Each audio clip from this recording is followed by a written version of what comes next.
There are three groups of people on this planet who are obsessed with getting the most out of the human body. And those three are Navy SEALs, CEOs running billion-dollar companies, and professional athletes at the very top of their sport, and me if you want to add a fourth category. But here's what's interesting. When you actually look at what they do, the routines, the tools, the protocols, you'll start seeing the same patterns across the board. Maybe not the exact same supplements or the exact same training plan, but the same underlying logic, the same basic structure and skeleton. And today I'm going to walk you through what that structure looks like. Because once you understand it, you'll stop chasing random tactics and start building something that actually works for you long term. So let's start with the philosophy. Most people skip this part and go straight into peptides and supplements and then wonder why nothing works. So here's what all three of these groups have in common. They treat their own body like a professional would. They manage it, they track it, they take it very seriously. A Navy SEAL going through BUD/S training isn't surviving on mental fortitude. The candidates who make it understand what's actually happening in their body, how much stress their system is under when they're not sleeping. With that, how much sleep that they built up, how much fuel they're running on. The ones who pass aren't always the strongest necessarily. They're the ones who have built the systems that keep them functional when every signal in their body is telling them to quit. A top CEO going through a major deal isn't just grinding harder and sleeping less. The ones who last, not the ones who burn out at 52 and buy a Ferrari, they're managing mental load, decision fatigue, inflammation, and their hormonal baseline like it is a business metric, like a KPI. Because for them, it really is. And an elite athlete in year 12 of their career or year 600 like LeBron isn't just talented. They built a recovery system, a data feedback loop, and a biological maintenance routine that most people have never even thought about. Now, like I said, there's overlap across all three. They all operate in high pressure environments where performing poorly has real consequences. And all three have figured out that the ceiling on performance isn't talent or effort. It is the biological foundation underneath everything else. That is the frame, everything else is gonna sit on top of it. So before we get into any compounds or protocols, I wanna talk about something most people completely ignore until it breaks down. Your autonomic nervous system. So your nervous system has two modes, a stress mode and a recovery mode. And the best proxy we have for measuring how balanced these two are is something called HRV, or your heart rate variability. All three of these elite groups have adopted HRV tracking.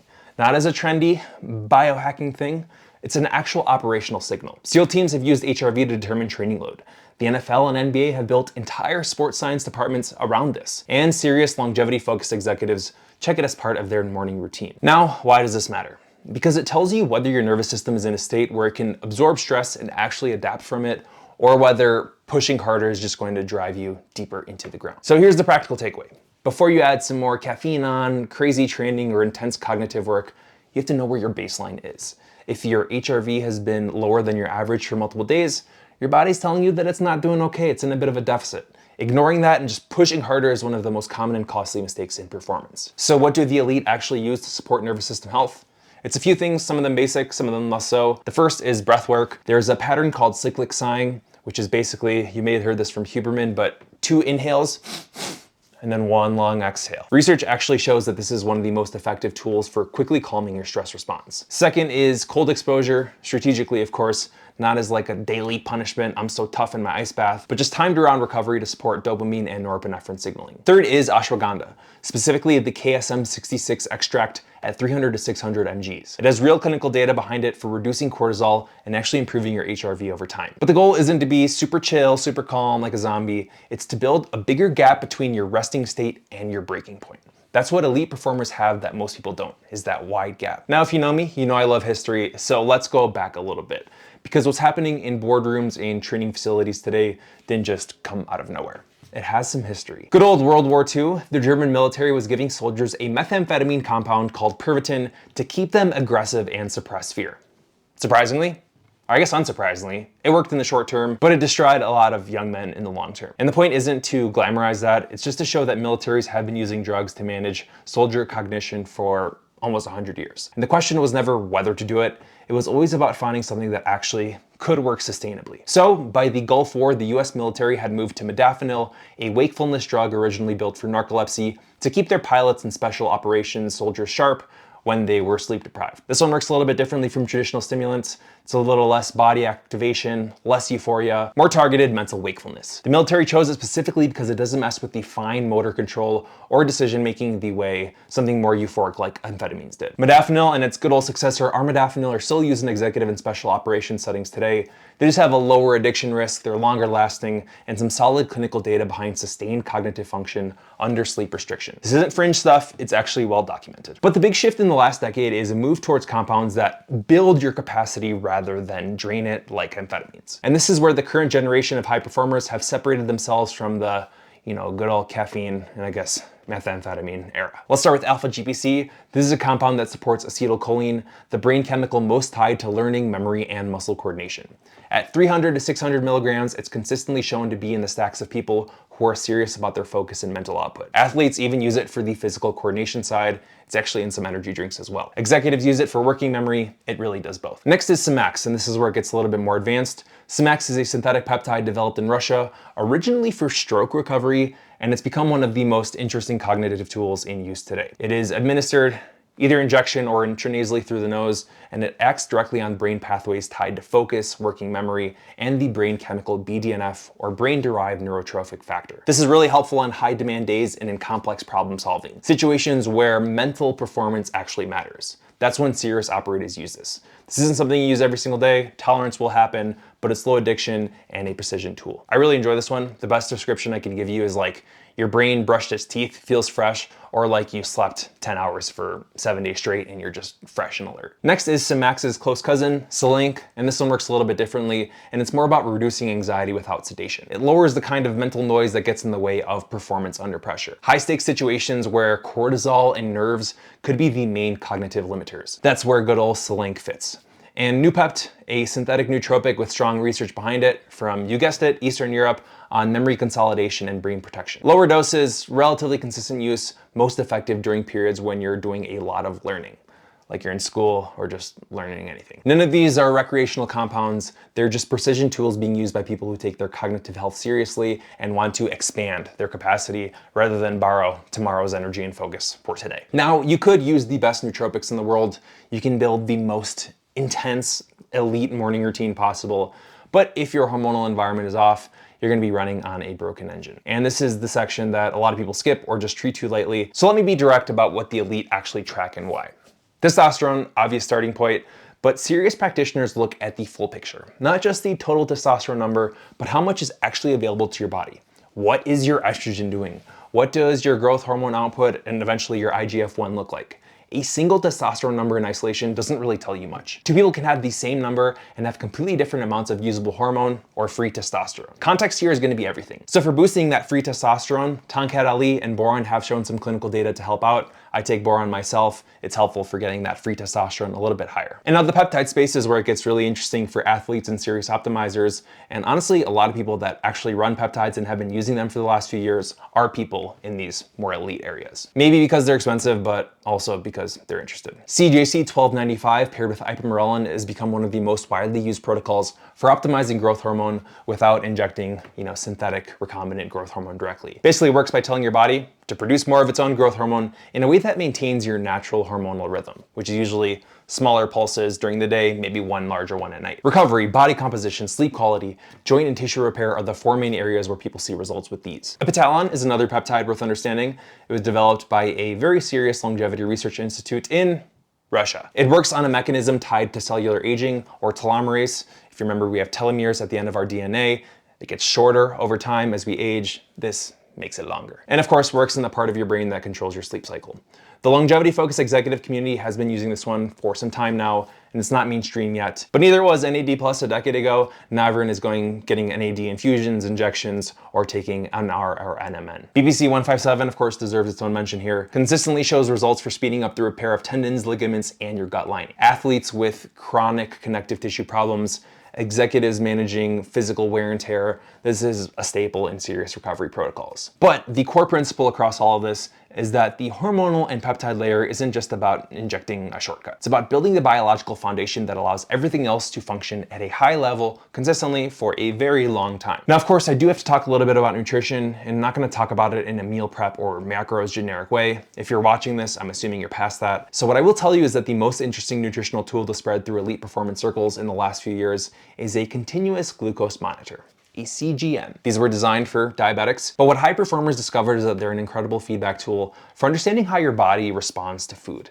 and what that means for your mental clarity, your energy, and overall body inflammation. A CGM shows you which foods spike your blood sugar, how fast you recover, and whether that response is creating the kind of volatility that can cause brain fog, afternoon crashes, and broken sleep. The relationship between a stable overnight blood sugar curve and high quality deep sleep is very real. And this is what you see if you wear one. People who use CGMs seriously almost land on all the same habits, so that's why you don't have to use one, but you can use the data from them. One of them is walking for even 10 minutes after eating dramatically reduces the blood sugar spike. Eating protein and fat before carbohydrates or a sweet or a dessert reduces your peak glucose response by 30 to 40%. And time-restricted eating, like intermittent fasting, just as a tool, nothing too rigid, is going to consistently improve insulin sensitivity and overnight growth hormone output. On the supplement side for metabolic health, we have berberine at around 500 milligrams or so, with high-carb meals works through a similar mechanism to metformin, the first-line treatment for type 2 diabetes. Basically improves how your body handles glucose and reduces the volatility that tanks your cognitive performance. This is something the longevity-focused medical community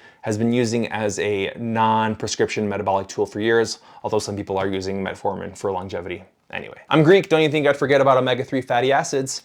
In real doses though, 2 to 4 grams of combined EPA and DHA, likely not going to be a single fish oil capsule, probably going to be several if we're getting it at a grocery store, or just a couple if you're getting one of the higher dose ones. These are going to produce meaningful changes in inflammation, brain cell membrane function, mood, and your cognitive performance.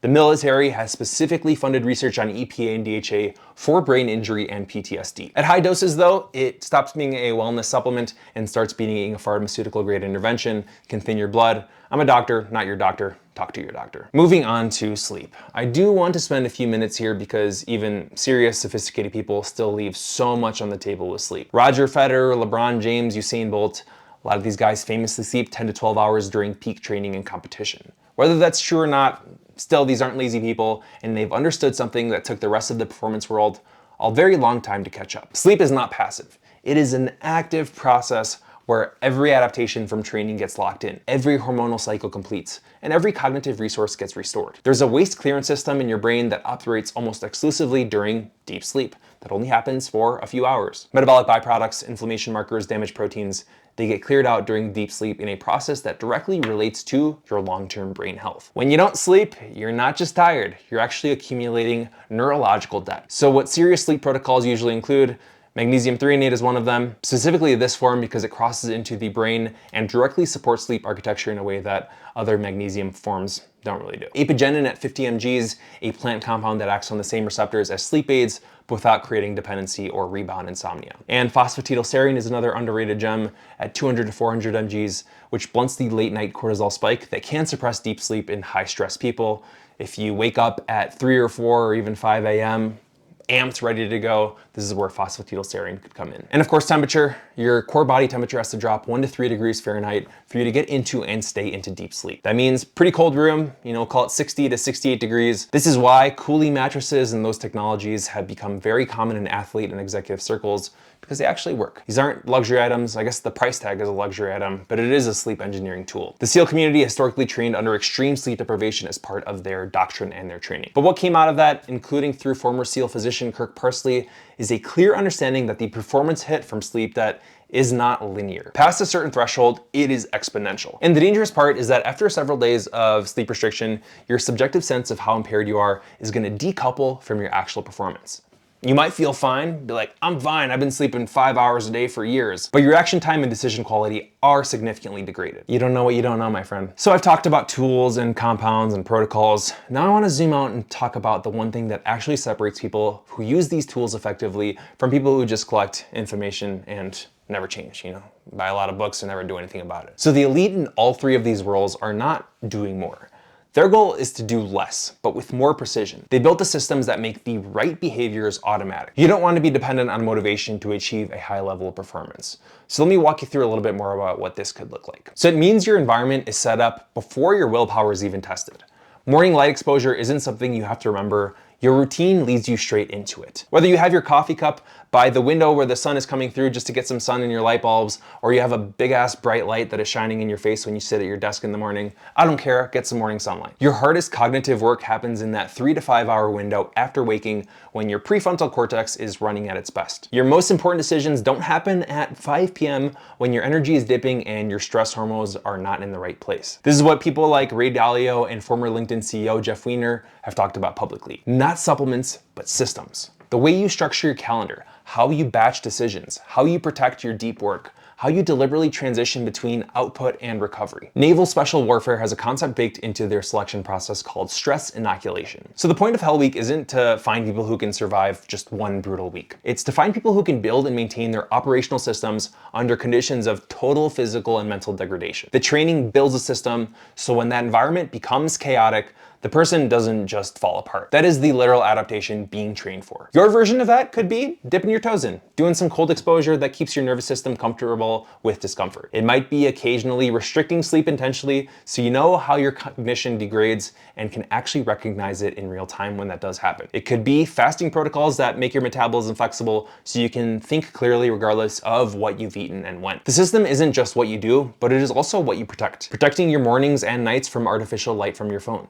Protecting your sleep from alcohol or marijuana, which fragments your REM sleep even at moderate amounts. Something that most people just overlook and underestimate. Protecting your pre-work window from social media, which will also fragment your intentional network before you even start. All right, so here's the architecture stripped back to what matters.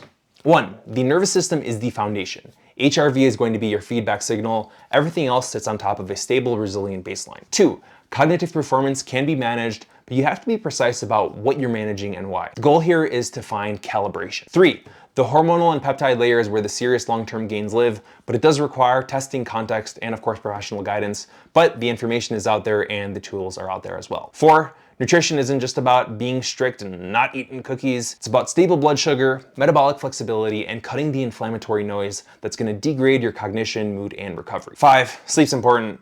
Just sleep. I don't need to go into this one too much. And 6, and this one matters the most, the compounding advantage goes to the person who builds a system that makes all of the above automatic. Not the person who knows the most, but the person who has engineered the best defaults. None of this is a secret. The information has been in military research, sports science, serious longevity medicine for a long time. The gap has always been synthesis and implementation. Knowing which levers matter, in what order, and how to build a system that manages them without having you rebuild yourself every single morning. That's what we're building here. So if you enjoyed this video, make sure to subscribe because this is the level we operate at every single week. And if there's a specific area you want to go deeper on, hormones, cognitive compounds, sleep, or the system design side, feel free to let me know in the comments. I do read them, I promise, and I build content based on what you actually need.